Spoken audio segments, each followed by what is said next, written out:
1 minute ago, Birmingham crossed a line it cannot uncross. Not because of a single event, but because the people watching it unfold realise something terrifying. When the government goes silent, a city can descend into chaos faster than anyone imagines. If you're hearing this, you need to understand what just erupted in the Midlands because this is the moment the system snapped and millions of Brits are asking the same question. Where is the government now? At 3:09 p.m, the Midlands stopped feeling like Britain. A plume of dark smoke twisted above the Birmingham Ring Road, rising from the loading bay of a distribution centre near Digbeth. Within 90 seconds, TikTok live streams outpaced official reports. Telegram channels exploded with grainy footage. On X, the first rumour struck like a match. Armed groups moving toward the city centre. No confirmation, no sourcing. It didn't matter. Fear doesn't wait for verification. By 3:12 p.m, 3 major bus routes were shut down without explanation. Commuters stepped off crowded vehicles into confusion. Refreshing apps that offered no guidance. Unverified screenshots circulated faster than actual information. One post claimed the fire was intentional. Another insisted it was a diversion for an attack to come. Every update was louder, sharper, more urgent than the last inside the bullring. Thousands felt their phones vibrate in perfect synchronization. Emergency alerts, no. Viral rumours disguised as truth. Avoid the city centre. Shops closing immediately. Police overwhelmed. None of it confirmed. All of it believed. That's how today's panic began, not with flames, but with silence. At 3:18 p.m, an internal police memo leaked online. The document, only 8 lines long, contained the words that detonated public trust across the Midlands. Stand by, do not intervene unless critical threat is confirmed. Within minutes, the memo spread across social media. People didn't read it, they interpreted it, and every interpretation sounded like abandonment. By the time authorities finally tweeted a short statement, "We are assessing the situation," it was already too late. The vacuum had swallowed the truth. Crowds surged toward Moore Street Station as departures were suddenly suspended. A single unverified video showing smoke near the tracks convinced thousands that something had exploded, even though it hadn't. Fear travelled the rails, not facts. Families called each other from underground platforms, asking if they should run. Some did, others froze. The moment was shaped not by danger, but by uncertainty. By 3:25 p.m, 3 groups had unintentionally converged near the Digbeth Arches, locals fleeing in panic, activists eager to confirm their own narratives, and worried residents searching for missing relatives. None of them understood what was happening. All of them believed someone else knew more. Shouting echoed under the old brick bridges, not hostility, confusion. People demanding answers from anyone who looked like an authority figure. But no one had answers, and that's when the collapse began. A delivery van tried to reverse out of the crowd, clipped a bollard, and tipped onto its side with a metallic crash. Dust erupted. Someone shouted, "It's a blast!" Someone else yelled, "Run!"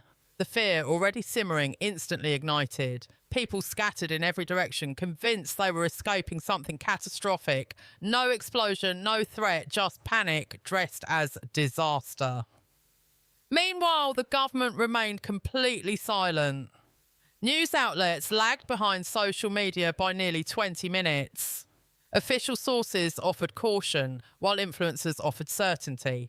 And certainty, whether true or false, always wins. By 3:34 p.m, a video tagged Birmingham under attack surpassed 500,000 views. The comments were the real alarm bell. Where is our government? Why isn't anyone protecting us? This is what failure looks like. Those weren't reactions, they were warnings. A live breakdown of trust captured in real time and amplified by algorithm. Inside the city, police units were stretched thinner than anyone expected. Only 42 patrol vehicles available across the entire West Midlands sector. Response times ballooned. Rumours filled the gaps. At 3:40 p.m, as crowds pushed toward the main road, a flare ignited. No weapon, no attack, just a flare thrown by someone trying to signal for help. But the flash of red light became the defining image of the hour. People filmed it, uploaded it, interpreted it, and every interpretation escalated the moment further. What happened next is the part officials will try to downplay, but everyone on the ground already knows. Birmingham didn't erupt because of violence. It erupted because the people were left alone with their fear, abandoned by communication, abandoned by leadership, abandoned by a system that reacts too slowly for a world that moves too fast. And this was only the beginning of the Midlands chaos. The second section will uncover what happened next, why the outrage is now national, and how the government's silence transformed a local incident into a full-blown crisis. By 3:42 p.m, the situation had moved beyond confusion. Birmingham wasn't just reacting to a fire anymore, it was responding to the feeling of being completely unprotected. As crowds shifted toward the high street, the city centre transformed into something surreal. Shops pulling shutters while people still stood inside, alarms echoing off empty pavements, and hundreds gathering not because they wanted to, but because they didn't know where else to go. Every unanswered question became its own threat. Every shadow looked like confirmation of the worst-case scenario. Social media timelines were a battlefield of claims and counterclaims, each one more dramatic than the last. Someone posted that armed men were spotted near the custard factory. Another insisted the station evacuations were part of a coordinated attack. None of it true, all of it believed by thousands who just needed something, anything that felt like an explanation. At 3:50 p.m, the West Midlands Police Command Centre sent out an internal directive urging officers to prioritise containment over engagement. That single sentence, once leaked, became the spark that turned fear into fury. Containment. To the public, it sounded like surrender, like officials had chosen to step back rather than step in, like the responsibility of safety had been handed back to the streets. And when people feel abandoned by the institutions meant to protect them, they don't stay calm. They react. They mobilise. They defend themselves based on what they believe is coming, not what's actually happening. In less than 10 minutes, the narrative shifted from crisis to betrayal. By 4:03 p.m, frustration evolved into confrontation. Three large groups converged at the edge of the city centre, locals demanding answers, activists pushing their own interpretations of the chaos, and frightened residents trying to navigate a situation no one could fully explain. None of them were enemies, yet all of them seemed like threats to each other. A single shouted warning echoed across the square, instantly misinterpreted as aggression. People pushed back instinctively. A dropped metal barrier clanged against stone, amplifying the tension. Someone yelled that police were standing down because the situation was out of control. Someone else shouted that the government had abandoned the Midlands intentionally. The truth was far less dramatic, but truth had become irrelevant. Perception had full control now. Police reinforcements finally reached the area at 4:11 p.m, but arrival only complicated the atmosphere. Officers in riot gear walked into a crowd primed by 2 hours of rumours, mistrust and fear. People saw shields and assumed violence was seconds away. Officers, unable to read the rapidly shifting energy of the crowd, tightened formation. A few individuals tried to calm those around them, urging everyone to step back and breathe. But their voices were swallowed by the noise of panic. Every movement was misread. Every instruction felt like a threat. Every second lengthened the gap between authority and public trust. Then came the moment that defined the day, a misunderstanding that spiralled instantly. A smoke plume drifted upward near the roadside, not from a weapon, not from an attack, but from a malfunctioning electrical box that had short-circuited under pressure from the earlier fire.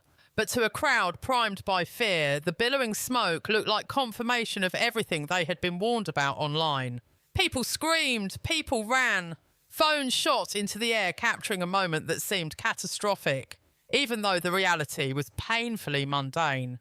Within 60 seconds, the clip was circulating with captions claiming multiple blasts across Birmingham. The city wasn't burning, but the narrative was.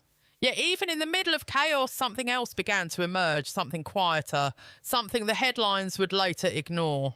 At 4:25 p.m, a group of strangers forced open the doors of an empty city bus, turning it into a safe space for those trapped in the crowd. A teenage boy and an elderly man who had never met helped pull a woman with an injured ankle inside. A shopkeeper unlocked her closed cafe to shelter anyone panicking outside. A refugee from the nearby housing complex guided lost pedestrians through back alleys to calmer streets. These weren't acts of heroism for cameras. These were instinctive responses from people who refused to let fear define the city. While institutions hesitated, the community acted. Birmingham didn't fracture, it protected itself. Meanwhile in London, at 4:38 p.m, the Cabinet Office finally convened an emergency meeting. But even then, the government seemed more concerned with optics than urgency. Ministers debated terminology. Should this be classified as a major disruption, a regional breakdown, or a public order incident? While they debated wording, Birmingham debated survival. While they discussed political impact, the Midlands faced the impact of silence. Then another leak surfaced, an internal memo advising leaders to avoid premature communication to prevent panic. But the panic wasn't caused by communication, it was caused by the absence of it. The memo hit social platforms like a shockwave. Suddenly, the outrage wasn't local, it was national. By 5:10 p.m, order finally began to return. Police lines stabilised. Crowds dispersed slowly. Transport routes reopened one by one. The smoke cleared. The immediate threat, real or imagined, was over, but the emotional damage remained. People across Britain watched a city descend into chaos without guidance, without clarity, without leadership. The question that dominated the day still echoed long after the streets calmed. Where was the government when Birmingham needed answers? Because today's crisis wasn't about a fire or smoke.